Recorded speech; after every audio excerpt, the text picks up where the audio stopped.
Hi and welcome everyone. It's Jessica Drummond here from the Integrative Women's Health Institute, and I am thrilled to be here today with Lara Adler. She is a health coach who specializes in environmental toxicity and obviously the lessening of people's individual environmental toxic loads on kind of an individual basis and also just sort of a general population basis. And today, what we're going to talk about, which directly relates to all of our women's health patients, is how the environmental toxin load, xenoestrogens, and all other kinds of environmental chemicals directly wreak hormonal havoc and influence really specific hormonal issues like PCOS and, estrogen dominance. So, Laura, welcome. Well, thank you for having me back into your little community. So this is a topic that dovetails like 100% with all of the work that your practitioners are doing. So I'm happy to come in and teach them how they can really start to integrate this stuff into their practice, because as they'll see, it's not only super relevant, but the consumers and clients and patients that they're seeing are kind of at a level where they're aware but unsure of what to do about this. And so I really want practitioners to be a resource for their clients and patients in this space. I think it's a leading edge of the health conversation that pretty much everybody needs to be well versed in. So happy to be here. Yes, and that's very true. I think we have to become more and more resourceful for our clients because they hear and see little snippets and headlines, and it can become overwhelming if we don't have some useful, actionable, effective ideas for them. Yeah, absolutely. And, rarely do any of those news articles talk about solutions. So it for sure does leave people anxious. And if they talk to their pediatricians or their doctors, there's very little training in those fields in this space. So they really don't have anything to offer as a resource. So, I think the lifestyle practitioners, the people that are working with people on daily lifestyle changes that optimize health and minimize disease symptoms, they're sort of perfectly positioned to have this conversation, which is why that's my core client base, because they're in this sweet spot to really help people decrease their toxic loads. Excellent. All right. Well, I'll let you jump right into your presentation now. Excellent. So I'm gonna stop my video and then share my slide, share my screen so that you guys can see my slides. And then let's see. Looks good. Is that good? You can see everything okay? Excellent. Mm-hmm. All right. Well, I will just start by saying that, just reiterating what I had just said, is that, I think by now it's fair to say that, we all understand in this space that the environmental chemicals that we're being exposed to need to be something that we're paying attention to. A lot of people are missing out on the specifics of how these things help us. And the result of that is that people are just kind of talking about it in this superficial manner. Toxins are bad, pesticides are bad, plastics are bad. And if we really want people to hear us and listen to what we're saying and take action on what we're saying and to really minimize their exposure, we need to understand more than just it's bad, and we need to be able to articulate that to our clients and patients so that they take action. So, here's just a screenshot of a lot of news articles that have been coming out recently. This is like a drop in the bucket. There's like hundreds and hundreds of articles that are coming out every single month all around the world, linking environmental exposures to things like obesity, to asthma, to weight gain, to fertility issues. GQ magazine just had a great article called Sperm Count Zero, which is looking at the role that chemicals play in the globally dropping sperm count rates in men that have dropped sort of precipitously in the last couple of decades, which is, really troubling because that's that's our species. That's our survival. So it's like a big deal. And what we don't want is to come to a place where the only successful pregnancies are IVF pregnancies, which is not something that we want. So the point is, as I was just saying, that, these are the headlines that our clients are reading. And very rarely do these articles talk about what do we do about it. They're just sort of the deliveries of bad news, but they're not actually sharing anything actionable. And what this does is it leaves consumers sort of with this low-level awareness and anxiety around these issues without anybody to turn to. And the problem is that we need more health practitioners who are able to talk about this topic and talk about it in an articulate manner, and I think most importantly, in a manner that is empowering to their client base and not in a manner that's overwhelming or sensational or fear-mongering, because we already get enough of that out in the world. We don't need somebody wagging their finger and saying, oh, these toxins are so bad and you're going to have X, Y, and Z disease. That seems kind of logical, but I'm still surprised by the number of practitioners who take that approach. And so it's not just that we need more people talking about it, we need more people talking about it smartly and strategically, and I think that makes the big difference. Yeah. So, you know, there's so many facets to the environmental health conversation. Obviously, I want to talk here about endocrine disrupting chemicals and how they really jack our hormone system, our endocrine system, because that's sort of the space that your audience is really working closely into. And these are the hormonal issues that you're already working with people around.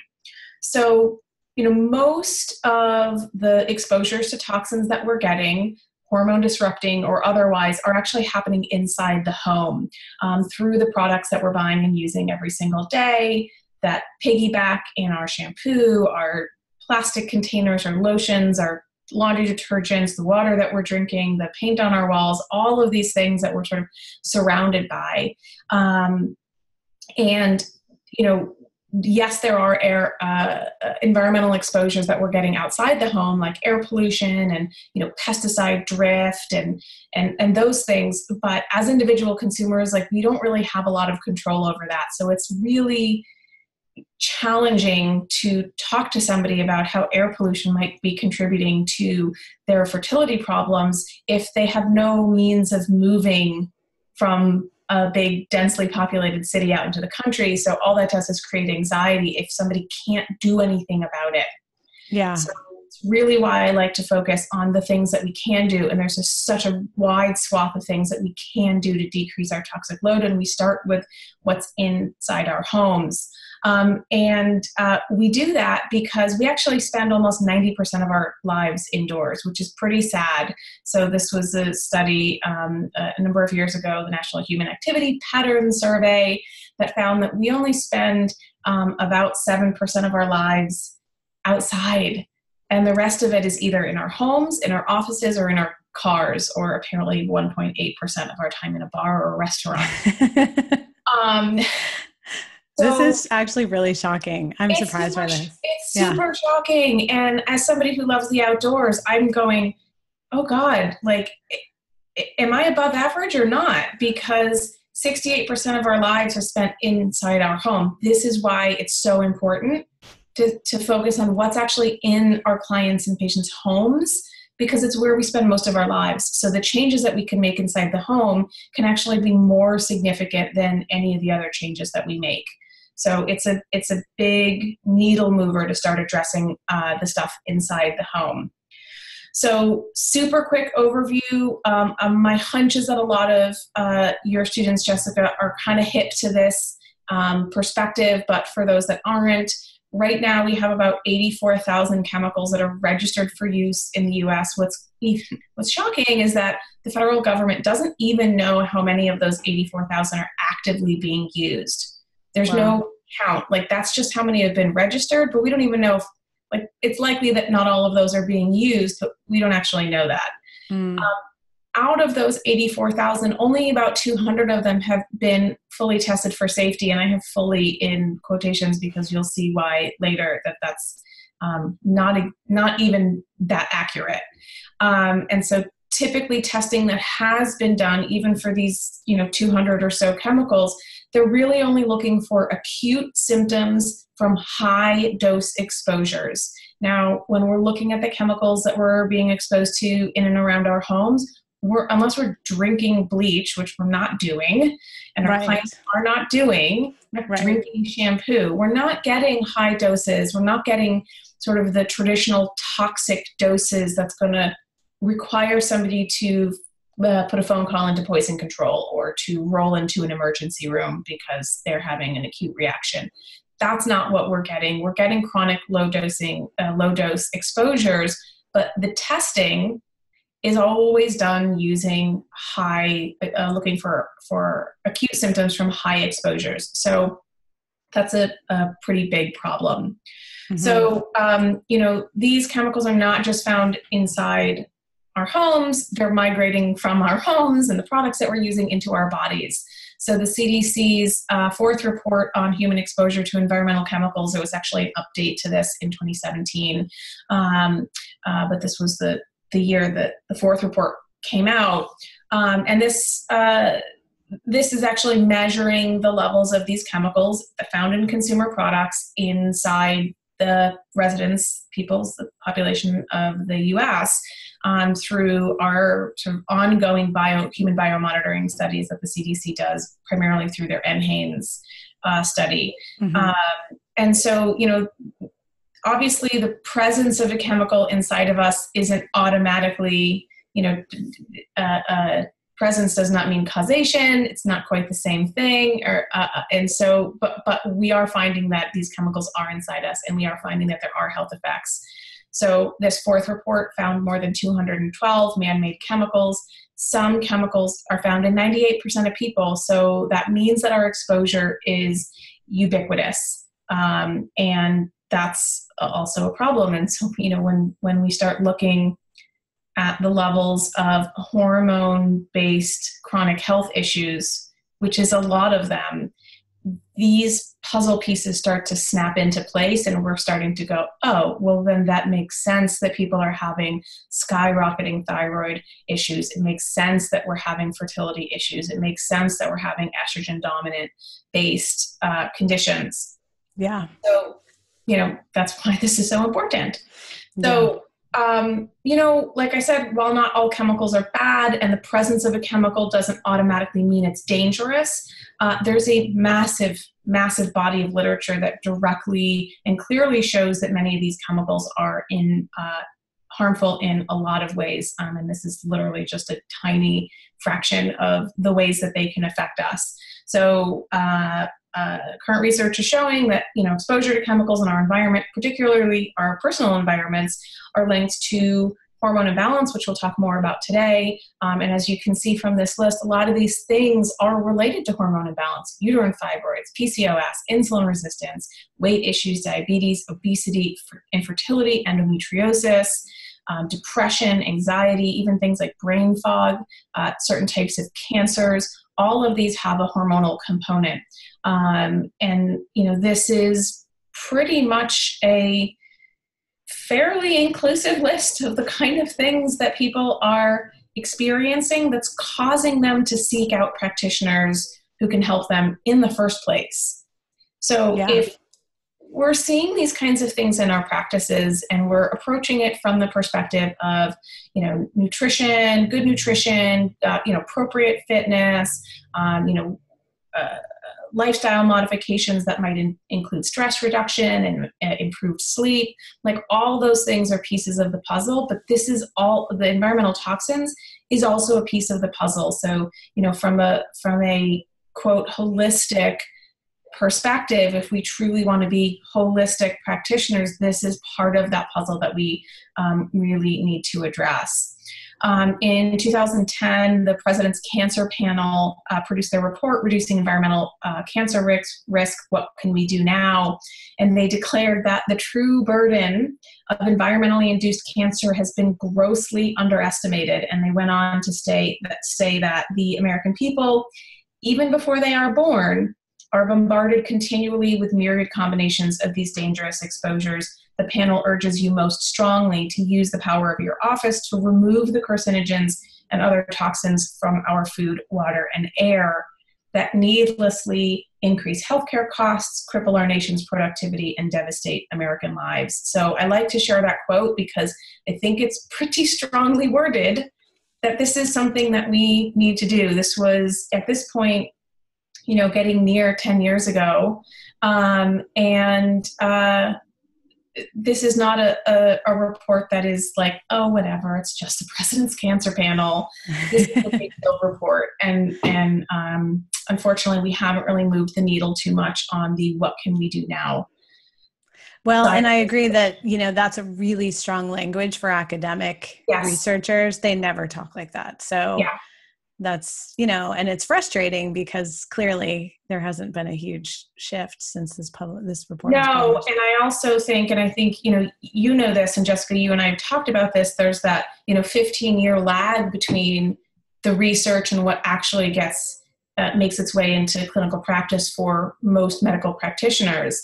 True. And we don't have 15 years at the rate we're going. Like, we don't have 15 years to wait on these issues because we're seeing rates of autoimmune disease that are way higher than they used to be. We're seeing autism rates climbing. We're seeing neurodegenerative diseases climbing, cancers climbing. We don't really have a lot of time to waste waiting for this to move into, sort of the standard of care. I don't think it ever will be, unfortunately. Not that the standard of care is necessarily that great, as we know.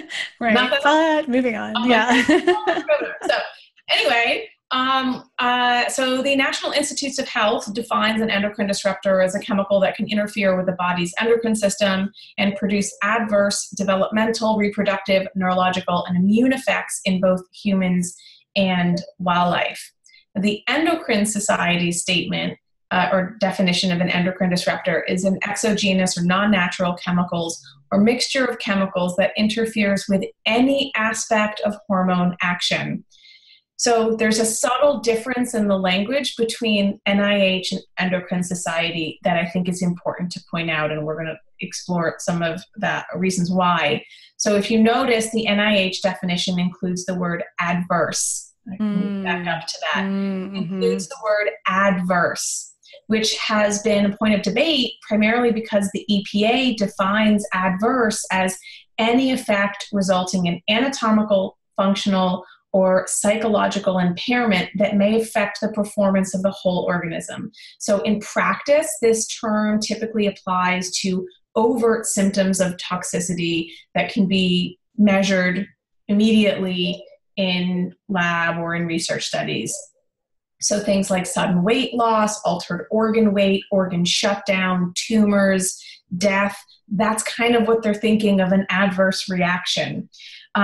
It doesn't include the more subtle effects that the EPA wouldn't classify as adverse, but that, like, the human being who's actually dealing with that symptom probably would refer to as adverse. So chronic headaches, weight gain, insulin resistance, digestive issues, chronic inflammation, and somebody struggling or suffering with those conditions would be like, yeah, this is really altering my ability to function as a human. But the EPA is like, oh, that's not adverse.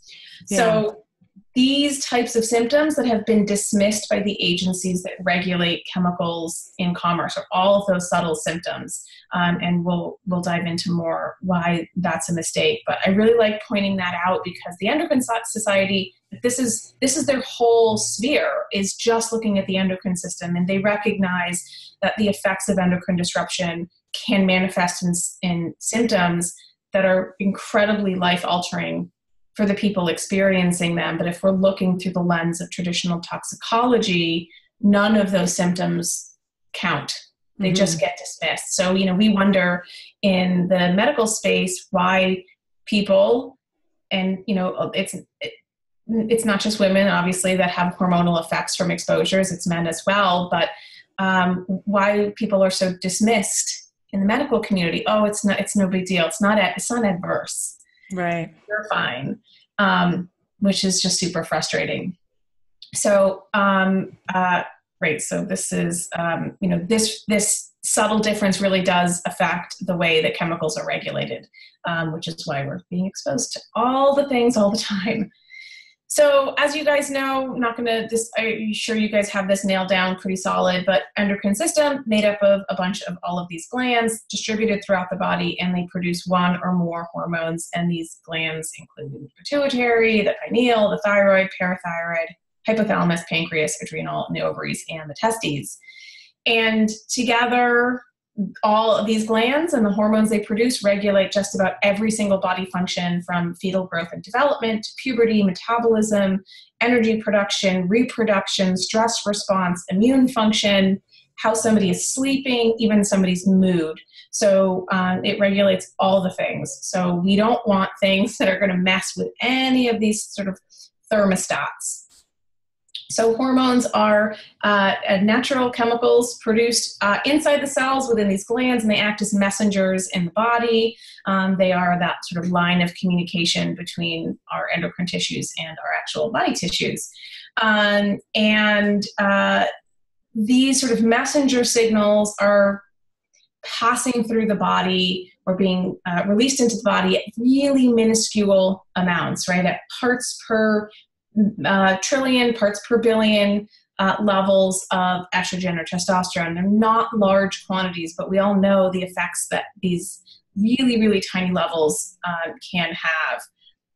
And as you guys know, these hormones and the receptors that they fit into sort of work in this lock and key function. A lot of people use I think Jessica used the parking spot analogy. Was that you who was doing that? I don't think I've used that analogy, but it's the same. Yeah, I get it. You know, the lock and key. Yeah. Yeah, like this parking spot only fits a Mini Cooper.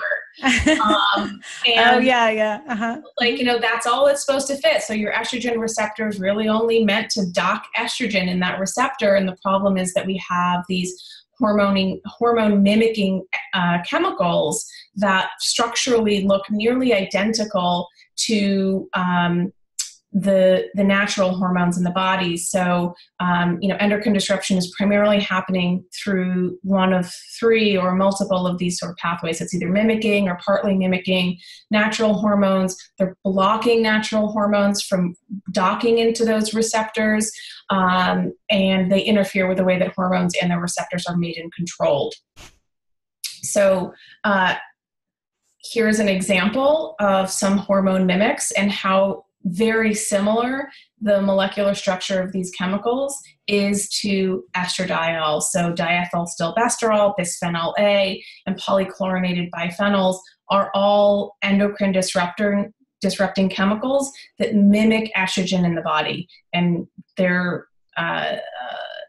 molecular structure is very similar. This is part of why the body can't tell the difference, and how these synthetic chemicals can slide into those receptor slots because they're mimicking the shape of the hormone. So, and there's hundreds of examples like this of chemicals that mimic the structure of hormones, which is a real bummer. Mm-hmm. So, the effects of exposure to these chemicals can really vary dramatically depending on when somebody is exposed. So while exposures at any time are associated with negative health effects, it's really exposures during the prenatal period that are most damaging. That's why, Jessica, when you asked me a couple of years ago to do this optimal fertility course, I was like, heck yeah, because this is the most powerful intervention point, is prior to conception, because of this sort of fetal basis of adult disease.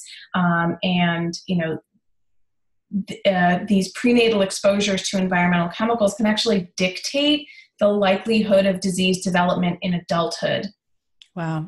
So they can be part of what sets you up to develop breast cancer or diabetes or heart disease when you reach adulthood. And that's referred to as this fetal basis of adult disease. And you can just see from some of these studies, a lot of it is about obesity or cancer and developmental exposure to endocrine disruptors, prenatal exposures, and the reprogramming of adipogenesis, which is going to lead to childhood obesity. So these are exposures that are happening preconception or during pregnancy that are really changing the outcome of that child for their whole life. Yeah. Which is why these sort of interventions are super important. So the first evidence that synthetic chemicals could disrupt the endocrine system came, I guess, about 45 years ago in the form of diethylstilbestrol.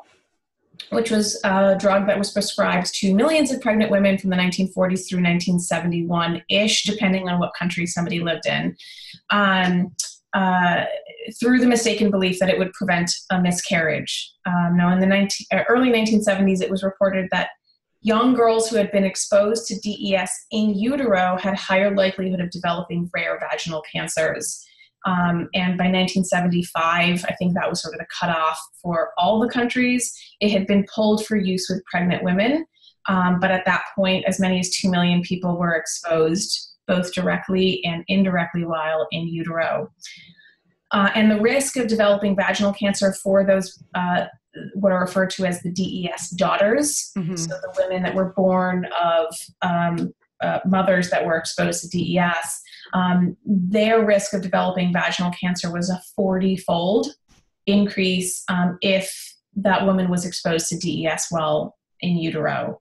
And there's also DES sons, obviously, as well, that have their own health effects, but these are also, DES daughters are also experiencing increased risk of endometriosis, fibroids, cancer, and infertility. So, I think for people that are seeing these types of clients or patients in their practice, ask them to ask their mothers, depending on their age, right? If their mothers were pregnant during the 1940s to the 1970s, ask the question, do you know if your mother was prescribed DES? Because that might be at least one clue to the sort of onset of these conditions.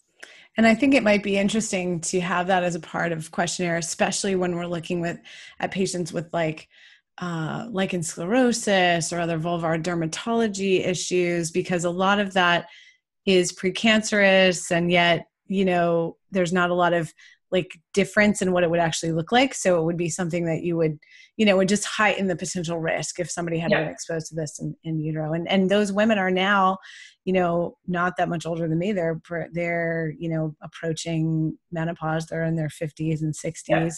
So, yeah. And the same thing is, even asking those, now we're starting with that first generation of the DES granddaughters. Right? There really wasn't enough information because there just wasn't that many generationally, but now we're at the point where that's shifted. Yeah. So they're still looking at what are the sort of long-term epigenetic effects from those exposures, which my hunch is that they're not going to be great. Right. 'Cause that's the way the cookie crumbles in this conversation a lot, not to be a downer. There's also a large body of research investigating a class of chemicals called obesogens. I have a whole masterclass on this on my website. This can trigger metabolic changes that lead to weight gain, insulin resistance, diabetes, and obesity. This is such a common health issue. Even if somebody's coming to you for, PCOS or, fibroids or something like that, the reality is that most people are dealing with some type of excess weight and want to address it. And oftentimes it's that last 10 or 20 pounds that they can't get off. And if that's the case, if somebody has a sort of resistant weight loss, or if they're having episodes of insulin resistance, or they have insulin resistance, then it's super, super important to also take a look at the endocrine disrupting chemicals that they're exposed to that can be contributing to that. It's gas on the fire. So we want to make sure that we're taking those things out. So the Endocrine Society's second scientific statement on endocrine disrupting chemicals stated that EDCs can act as obesogens, diabetogens, and or cardiovascular disruptors for obesogenic effects.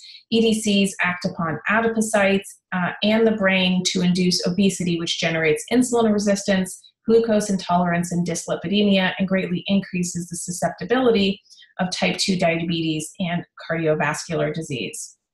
And this happens primarily, although not exclusively, through the activation of the PPAR gamma receptor, which is the master regulator of fat cell development in the body. And when activated, this can actually change the programming of our stem cells. So if a cell is in pre-development, if it's a stem cell and PPAR gets activated, that cell is actually going to sort of change its marching orders. And instead of becoming a bone cell it will instead become a fat cell, and that leads to an increase in the number of fat cells in the body. And some of the research that I've seen seems to indicate that this is happening preferentially for cells that would have been bone cells. So I don't know if that means that there is a link through PPAR activation and this stem cell activation to bone, low bone density or other types of bone-related illnesses, but it's just an interesting thing to noodle on. Yeah, definitely something to consider. Yeah. So if PPAR gamma gets activated and are the cells that we already have in our body that are fat cells, those cells are actually going to increase their capacity for fat storage and become physically larger. So this is sort of the primary mechanism that chemicals can trigger weight gain. And this is what's happening when people are taking pharmaceuticals like antidepressants. There's a whole class of chemicals that, pharmaceuticals that we all know have a side effect of weight gain, where someone can be of normal weight, they get put on a antidepressant, and then they're putting 20, 30, 40 pounds on. And that's primarily through this PPAR gamma activation. And a lot of the chemicals that we're exposed to every single day at low levels can activate PPAR gamma. So it's super concerning. This is a slide that I like to show because, yes, it's a little overwhelming to think about, but this comes from a 2017 study published in the journal Current Obesity Reports titled Endocrine Disruptors in Obesity, and the study authors write about this graphic. It's noteworthy that many endocrine disrupting chemicals are lipophilic, that's fat-loving, and POPs, that's persistent organic pollutants, in particular, are known to bioaccumulate in body fat over the years.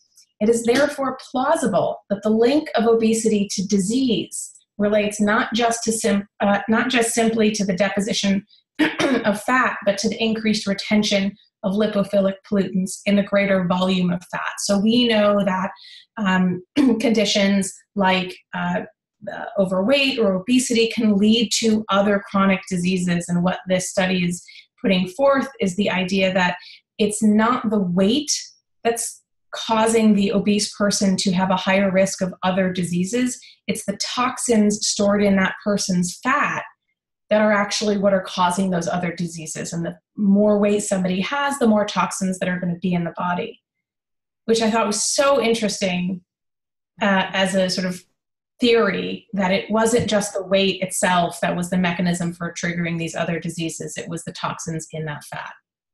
Yeah, it's really in a sense like a feed-forward mechanism. Yes. That increases accumulation and then increases more places for storage of chemicals. And absolutely. it's a doozy. So, more and more research is also being done looking at the role of chemicals in messing with our immune system and the development of autoimmune diseases, which is on the rise. This book, The Autoimmune Epidemic by Donna Jackson Nakazawa, is great read for people because it's looking through the lens of environmental triggers. Excuse me. So endocrine disrupting chemicals can interfere with the synthesis of cytokines. These are the proteins that help regulate the body's immune response. So people who have autoimmune diseases, rheumatoid arthritis, Hashimoto's, they often have elevated levels of cytokines in the body. Endocrine disrupting chemicals can lead to weakened immune systems or hyperactivity of immune responses, leading to autoimmune diseases. So, that's a lot of what we're seeing in these autoimmune cases is a super hyperactive immune system. There are, that's right. So there's certain types of phthalates. Phthalates are chemicals that are found in plastics. They're found in fragrances. They're found in places like your shower curtain and plastic rubber duckies and stuff like that. So certain types of phthalates are associated with several chronic inflammatory diseases, asthma, allergies in children. Phthalates, fragrances, BPA, triclosan, parabens, and even the UV filters that are found in some sunscreen products, all of which are endocrine disrupting, are also associated with asthma, which is a chronic childhood problem. I think it's asthma accounts for something like 1 in 3 emergency room visits for children under 5. Yeah, that sounds reasonable. It's asthma. It's always asthma. Yeah. So, yeah, that's also important. And then I think really relevant to the conversation that you have with your students, Jessica, is the risk or these chemicals being linked to endometriosis, estrogen-dependent disorder that leaves women with, as we know, debilitating pain and struggling with fertility issues. So similarly with uterine fibroids, the Endocrine Society's scientific statement on EDCs states that the greatest risk factor in adult women is prolonged exposure to unopposed estrogen. So, so many of the chemicals that we're being exposed to mimic estrogen in the body, just like those molecules of BPA and DES. We're not commonly exposed to DES anymore, but we are exposed to BPA. That's one of the chemicals that's found in 98% of people tested by the CDC. So, when we're seeing estrogen-dominant conditions and we're exposed to dozens and dozens of these synthetic estrogens, these xenoestrogens, we have to factor this in as a potential contributing factor to what people are experiencing. Absolutely. It's like a non-negotiable in working with people around these types of issues. So, this is the same slide as before. The effects of exposure to these things are super wide-reaching. When we think about the issues that are pushing people to seek help, this is most of them. Doesn't matter what kind of practitioner you are, health coach, nutritionist, RN, chiropractor, fertility specialist, midwife, doula, whatever. These are what people are experiencing. Once people start learning about things like endocrine disrupting chemicals, whether they're or other types of environmental chemicals, they don't have to just be endocrine disruptors, but there's often this question about whether the amounts that we're exposed to actually matter. And I kind of talked about this a little bit before, but I want to dive into that. So, most of us have heard the expression like, even water will kill you if you have too much. It's the dose that makes the poison. Now, I normally don't encourage people to read comments sections of anything because those are sometimes scary. But when it comes to articles about environmental health and environmental toxin exposures, I love reading the comments because invariably there's going to be half a dozen comments like this of people saying, that's not how toxicology works. Everybody knows that. It's the dose that makes the poison. Mm-hmm. This dose makes the poison forms this foundation of the entire field of toxicology. It's one of the most important aspects of the entire discussion of chemicals in general, but more specifically to endocrine disrupting chemicals. And I just like sharing this guy's face and his name. So this is the guy, Paracelsus, Swiss physician living in the 1500s, who's often referred to as the grandfather of toxicology. His full name was Philippus Aurelius Theophrastus Bombastus von Hohenheimberg, which I think is the greatest name ever, so I always like to share it, and I'm really grateful that we don't name our children those kinds of names anymore. But he's got a great name and a great face, so we can blame this guy for this dose makes the poison.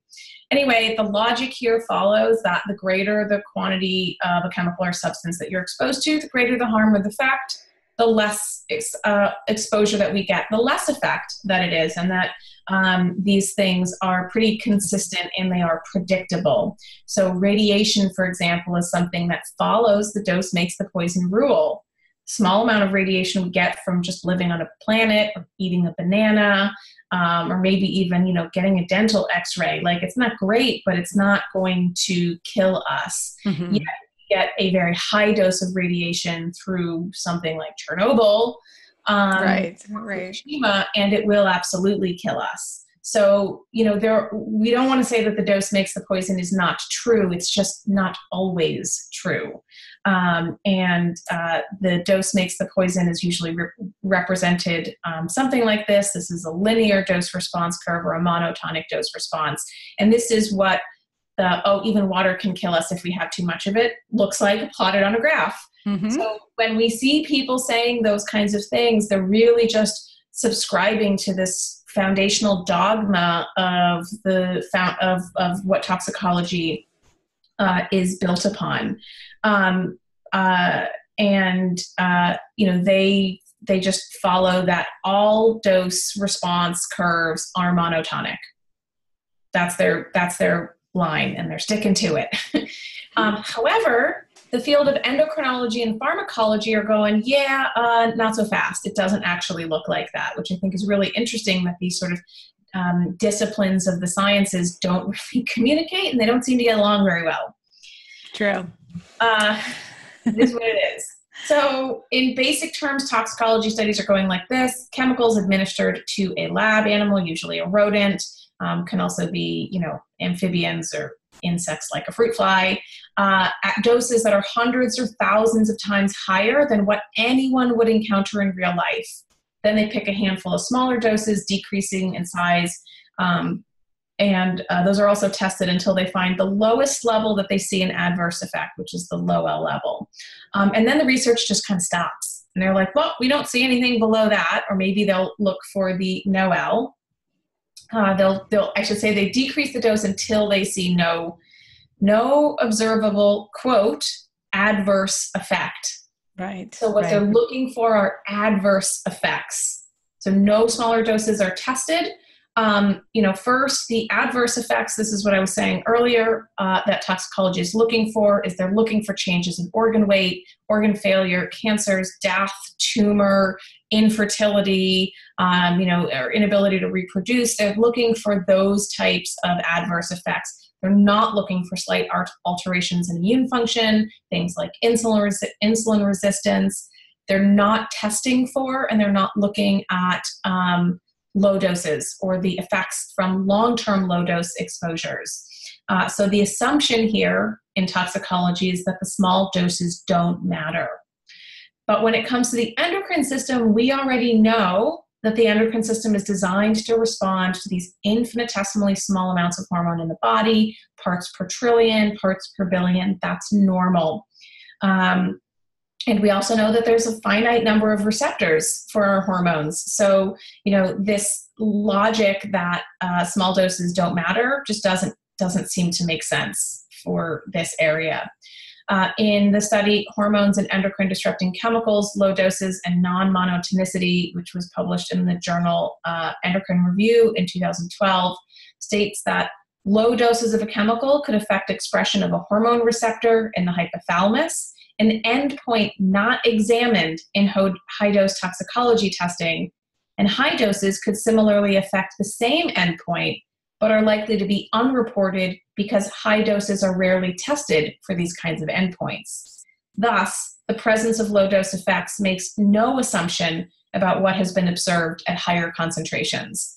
So they're really recognizing there's a pretty big gap in the way that our chemicals are studied. And they're not looking at endpoints that are relevant. And when they are looking at endpoints that are relevant, they're looking only at those high doses. So what we see with endocrine disrupting chemicals are dose response curves that look more like this. They're super variable. They are nonlinear or non-monotonic.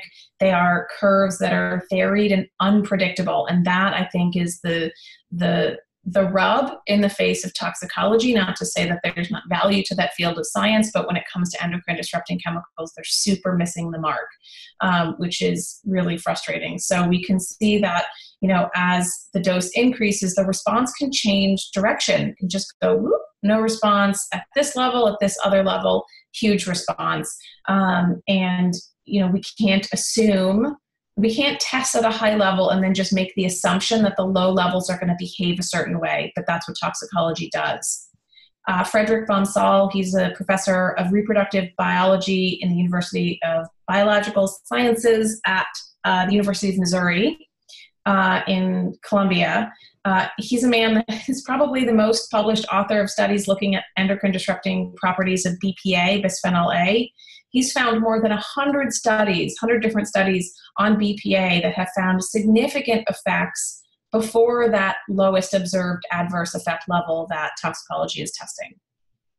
So there's just like this huge gap in the type of research that's being done in endocrine disrupting chemicals or around endocrine disrupting chemicals. And unfortunately, all of our regulatory decisions about chemicals, all of the decisions that, oversee what amounts of chemicals are considered safe or unsafe are based on these toxicology studies that are making the assumption that low doses don't matter.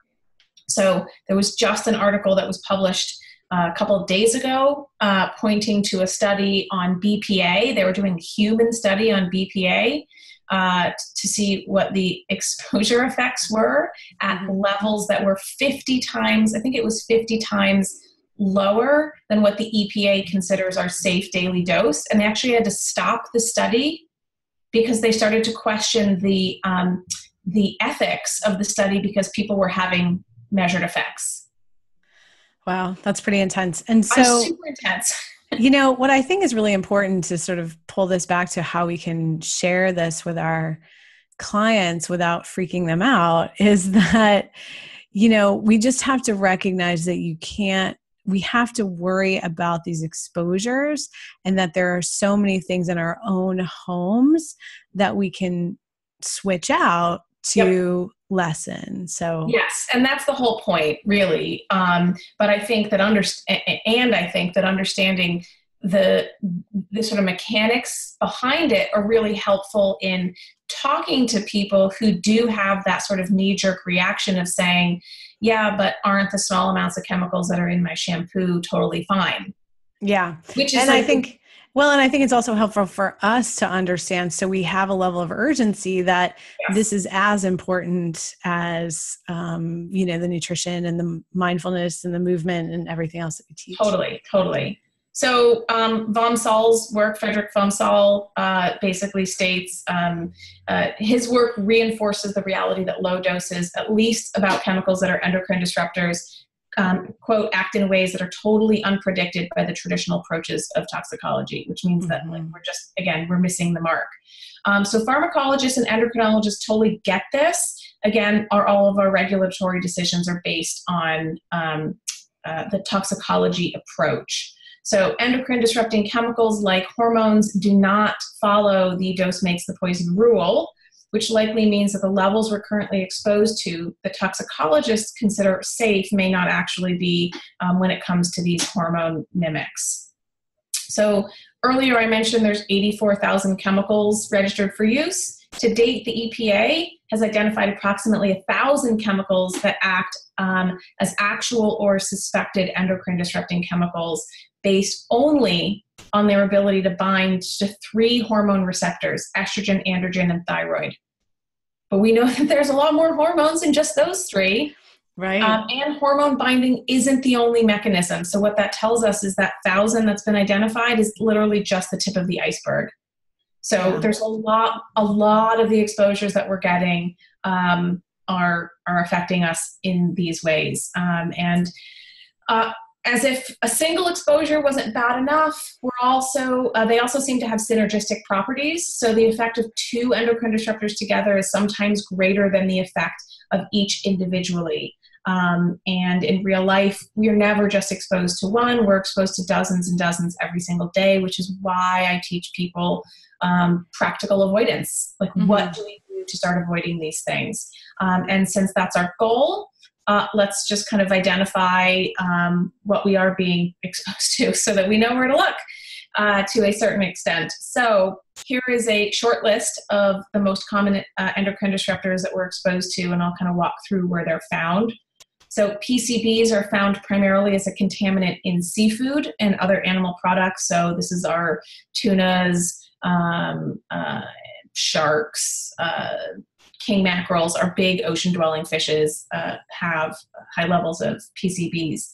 Dioxins are also found as a contaminant in seafood, sometimes in water, and sometimes as contaminants in products like non-organic tampons, which is concerning. Flame retardants are primarily found inside the upholstered furniture in our home. The average home is about 2 pounds of flame retardants not like grams or ounces, but 2 pounds, so a lot, and flame retardant hormones directly target thyroid. We also have pesticides. Our primary route of pesticides is through the consumption of conventional foods, but we can also be exposed through our drinking water by being near farms that use it, or even like living near a park or a golf course that sprays. We have perfluorinated chemicals. These are found in our nonstick and grease-proof surfaces, like our cookware, our microwave popcorn bags, our stain-resistant sprays for things like shoes and couches. These chemicals are even found in some types of dental floss. Oh, that's gross. Isn't it gross? So they glide through your teeth easily. Yeah, I get that, but yeah. So you can actually get silk dental floss as a non-toxic alternative. Phthalates, which I mentioned earlier, found in soft plastics and in the hundreds of fragranced products that are used around the average home. BPA, found in certain types of plastic, the lining of canned foods, from touching cash register receipts, and even some kind of dental sealants will use bisphenol-derived compounds. Triclosan is an antibacterial product. It was banned from use in hand soaps and hand sanitizers on the commercial level, but if you're working in a hospital and you have hand sanitizers, they are still allowed for use in the hospital clinical setting. So be mindful of those. Triclosans also target thyroid hormones, but they are found in some types of toothpastes and deodorants and things like that. UV filters are found in sunscreens and makeup that has SPF protection. Parabens are found in personal care products as a preservative. They're easily absorbed into the skin. Perchlorate is a contaminant in drinking water. It's found in a lot of drinking water. Lead is a contaminant in drinking water, in pottery, and some types of vintage glass. It's found in paint, in cheap jewelry. It's found in some types of soft vinyl plastics, including vinyl flooring, window casings, and even mini blinds.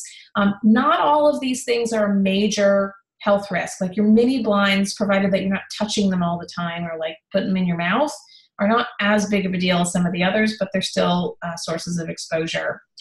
Arsenic is a heavy metal that we're exposed to primarily through our drinking water and through, of all things, old children's playgrounds have a type of wood that was treated with an arsenic-based wood preservative. A lot of those got torn down because of arsenic exposure. And mercury primarily through seafood. So these are some of the primary endocrine disruptors that we're being exposed to. And this is, this list is short considering that we have thousands of exposures, but these are the biggies. And these are ones that for the most part, we can actually move the needle on by changing things inside our home. And that's the goal. Mm-hmm. So I just want to share 2 examples of what happens when we start sort of using these avoidance protocols, let's call them, that can actually move the needle for a lot of these exposures. So, we know conventional foods are treated with pesticides, including ones that are endocrine disrupting chemicals. The act of switching, a lot of times we have a hard time getting people to make this change because they're like, oh, it's more expensive. Isn't it just like, about the being more nutritious or whatever? Like they don't fully get why this is important or that why switching can actually be impactful. Right. So there was a 2014 study in the journal Environmental Research that found that 1 week of eating a mostly organic food diet, not even 100%, reduced urinary pesticide levels by almost 90% in 1 week. Well, and that's so encouraging. Finally. Yes, I was like, there's good news. There's good news. There is good news. So, that's a big motivator for people that are like, kind of waffling on whether or not they want to commit. Here's another one. This is the Hermosa study that looked at teenage girls in reducing phthalate, paraben, and phenol exposure from personal care products. And they had 45% drop in parabens and 36% drop in triclosan in 3 days. Yeah. So my hunch on that is that those drops would have been even more significant had the study also looked not just at personal care products, but at scented candles and air fresheners and laundry detergents and all that stuff, because those are also sources of those exposure to some of these chemicals. So this tells us that intervention therapies or practices, they work. Not 100% of chemicals, but for a lot of them, they really do move the needle, which is a big deal. So, I think that for clients that are dealing with estrogen dominant health issues, immune system issues, with thyroid issues, weight issues, getting these things addressed, in some instances may be the bigger needle mover than addressing diet and exercise, at least like in the short term, because you can have an impact pretty immediately. So, I really think that to be a fully integrative, holistic practitioner, it's increasingly essential that we become fluent in this topic so that we can guide clients and patients to avoid as many of these exposures as possible. So, and I've definitely had the experience of having patients tell me, especially those with endometriosis, that this shift in, stopping drinking out of plastic water bottles and changing their skincare and things like that actually gave them a faster, as you're saying, sort of shift in their symptoms. Yeah. And it's, the thing is that I like about these kind of changes is, when we're working with people on changing their diet, it's like a lifetime of flavors that they're used to, and there's emotional components. When you ask somebody to switch out their shampoo, there's not like this emotional component. They're like, oh, okay, I'll go do that. Like it doesn't, they don't hang on to them. Yeah, it's easier. Yeah. They don't hang on to it. There's less resistance about changing this stuff, which is great. So, there's if we imagine that we're like in a rowboat that's slowly filling with water, instead of frantically trying to empty out that boat to stop it from sinking, the first thing that we do is plug the hole. And that's really what, in essence, the work that I'm teaching my practitioners to do for their clients is to plug the hole. And that we have to understand how to plug the hole through practical terms. Like if it's not practical, people aren't going to do it. Has to be real life, has to be doable for people. Whether it's an obesogen that can make us fat or an endocrine disrupting chemical that can lead to, an endometriosis flare, or chemicals that mess with our thyroid hormones or our fertility, we have to plug the hole. One of the things that I see a lot in my students is that we have, or just in practitioners in general, is that a lot of times we have a ton of education in this space, but we don't necessarily have a lot of education in how we use it. Now, if you remember at the very beginning, I was saying it's not just that we need to be talking about it, we need to be talking about this stuff in the right way. And as I always like to say, our education is only as powerful as our ability to apply it. Yeah. I see a lot of people that are super smart, but they struggle with how to talk about this stuff or anything in their practice. And they end up not actually leveraging their education, which is a major bummer and a waste. So we want to fix that. So this is the same slide as before. Again, these articles that your clients are seeing don't talk about solutions. People are concerned, they're freaked out, they're left at the mercy of the sort of dreaded Google search. Yeah. And we don't want people going down that path. They have all of these, what do I do now questions. And this is really where I think you guys come in or your audience, Jessica, comes in as practitioners, because you're perfectly positioned. So I'd love to actually talk a little bit about my upcoming certificate course in environmental health, because this is really where we marry together this education. Today's obviously been a little bit of a sneak peek into not only my teaching, but also just this world of toxins that we have to learn about. I really think that learning about this stuff doesn't happen from reading blog posts and infographics, even though some great ones out there. I think we need a deeper level to be able to understand what we're being exposed to, how these chemicals are potentially affecting our health, what our safer options are for reducing exposure, and then how do we talk about it in a way that's empowering to our audience. Yeah. So, I think that's the real magic happens in our business when we combine education and application, when we're strategically looking at how we utilize and leverage what we know so that we're attracting the right kind of clients with the language that speaks to them, and with offerings that speak to their core health struggles. And I know, Jessica, you do some business 101 coaching for your students for the same reason. Like, we have to also know the mechanics of how we run our business, which is super important. And so, this approach of education and application are, the sort of core ethos of the certificate course in environmental health. This is my most advanced course. It's a 5-month deep dive. It runs once a year. This is really for people, for health practitioners who want to be more well-versed, who want to be fluent in this space so that they can be, leaders in this conversation within the niche that they serve. Yeah. Just wanted to talk a little bit about that because it's coming up. So, like I said, this course is really about a deep education and tailored application. So this is a small class size, and it's a small class size because I'm working with all my students one-on-one on what the best way for them to integrate this into their unique practice. That's great. And it's so much fun because I get to pivot to all these different types of practitioners with all their different niches and focus. And, I have a woman who's a neuroscientist who's now moving into the health coaching space so she can help people around preventative Alzheimer's care.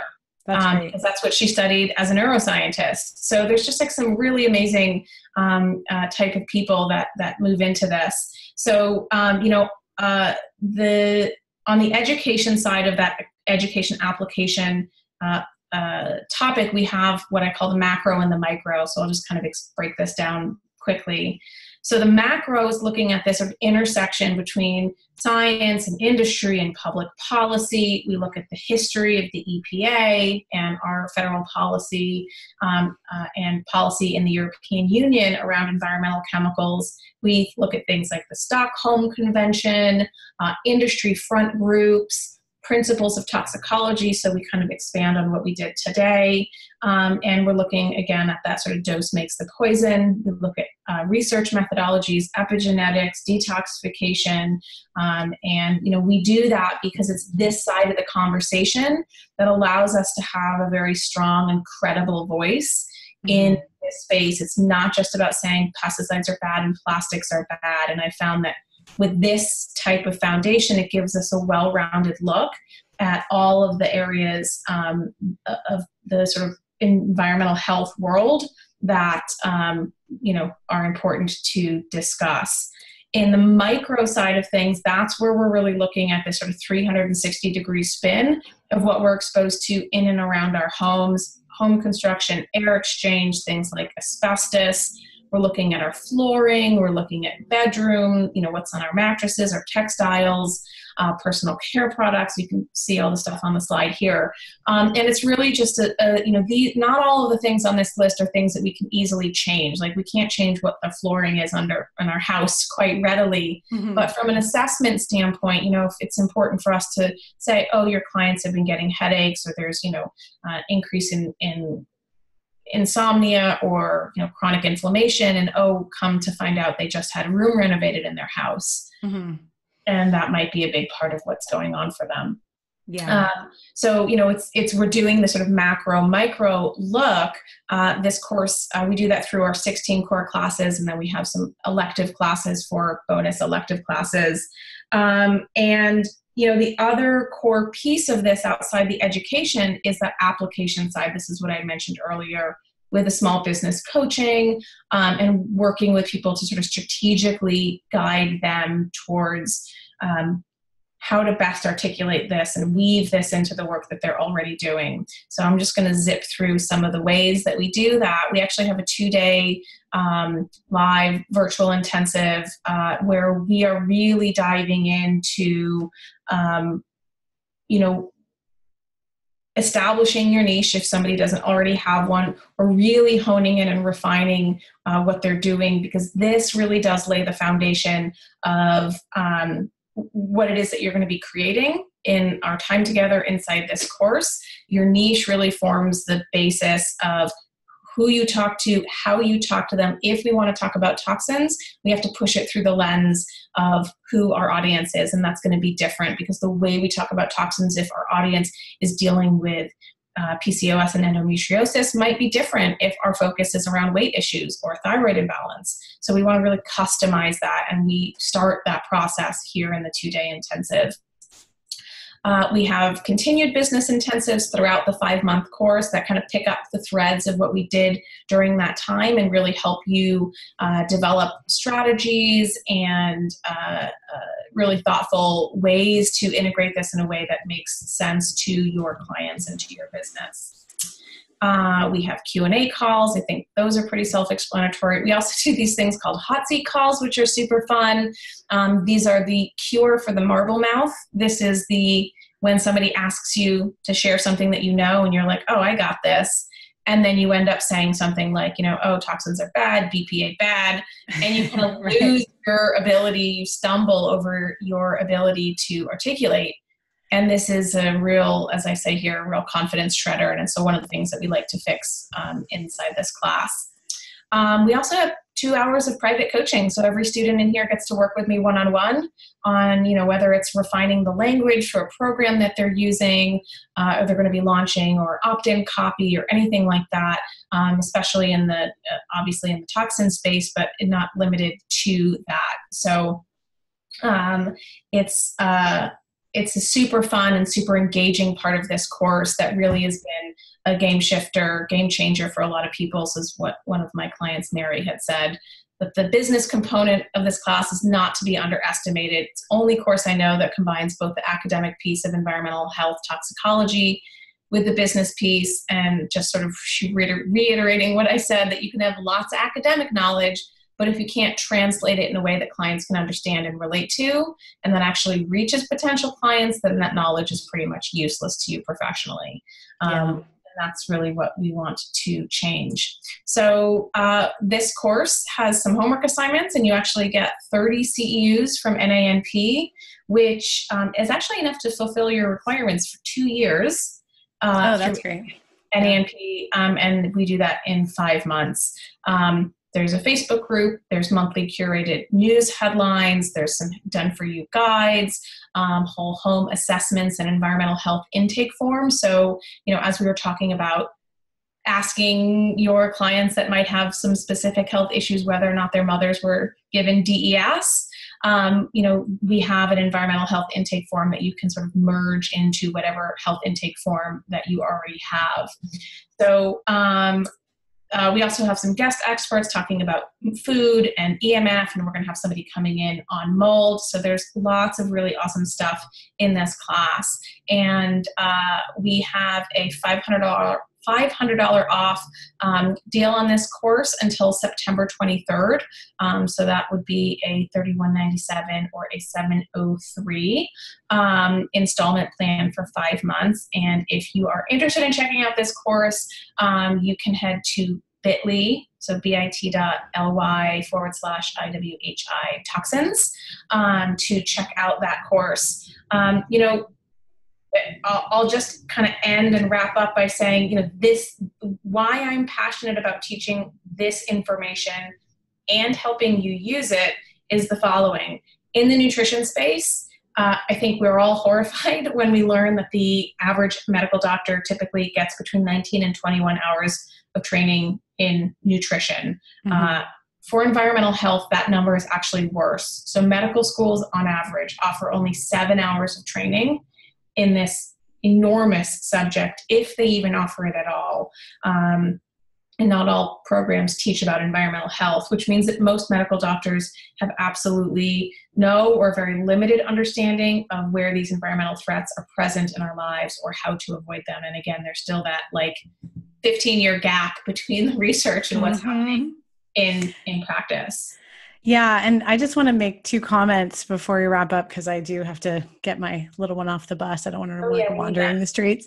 But I really appreciate this. First of all, I think a lot of really helpful information and really setting the stage of, I think that's such an important bit of wisdom to understand. I mean, the couple of big takeaways I got were, the truth is I probably spend more than 90% of my time in this like 10 by 10 room that I live in right now. So I'm like going to go outside right after this call. But also just the fact that these small doses, which I understood sort of from a technical standpoint, but the fact that we can so quickly shift them, Yeah. I think is really encouraging. And so kind of thinking about my students, they're doing a number of things. And if this kind of sounds like you, I think this course is particularly relevant to you. So those who are, I was just coaching one of my students right now who does a lot of live speaking directly to the public around hormonal imbalances. We have lots of people who do this, everything from erectile dysfunction to PCOS to perimenopause to fertility. And when we can explain things so clearly, your slides are so clear to a public population, it's very motivating. But then secondarily, we definitely have a group of students in our community who teach at university levels, teach continuing education, teach at the International Pelvic Pain Society meeting, the American Physical Therapy Association meeting, nutrition meetings. And when you're speaking with other clinicians, you have to have a level of expertise that is got that foundation that you talked about between policy and academia. Yes. And when they can show up and talk about how that directly relates on a very modifiable level to patients with endometriosis or patients with chronic joint pain, patients that have neurological issues, I think this is very powerful knowledge and application that I think really the gamut of our students can benefit from. So I so appreciate it. Yeah, you are so welcome. I mean, I think that, like I said in the beginning, I really do, obviously I'm biased because this is my space. I really do think that every health practitioner needs to be fluent in this, at least to some degree. And, there's, I think, close to 900 citations inside the CERT course materials. So for people who, want to learn about this, but don't want to spend like 10 years doing it, and who want the research to be able to, sort of back up what they're saying, I've done that research, and that's why I do these classes, because most people don't have the kind of time that I have to nerd out on this stuff. So, So anyway, thank you so much, Jessica, for having me come in and teach to your people. And I hope that, they come check out this course. And so just thank you. Thank you so much for being here, Lara. And it was very, very enlightening. And, the other real quick thing I wanted to say is that this is actually a space that I think is very much undercovered. You say we don't get enough education in our schools, but I don't think we're even really getting it in continuing education. No. So, if someone wants to have a niche market that's really not covered in any of the hormonal conditions, postpartum recovery, whatever, this is an area that's actually ripe for just even leadership in our space. So this course would definitely give you that level of training. So thanks again, and always good to hang out. Thank you, Jessica. We'll talk soon. Bye. All right. Bye-bye.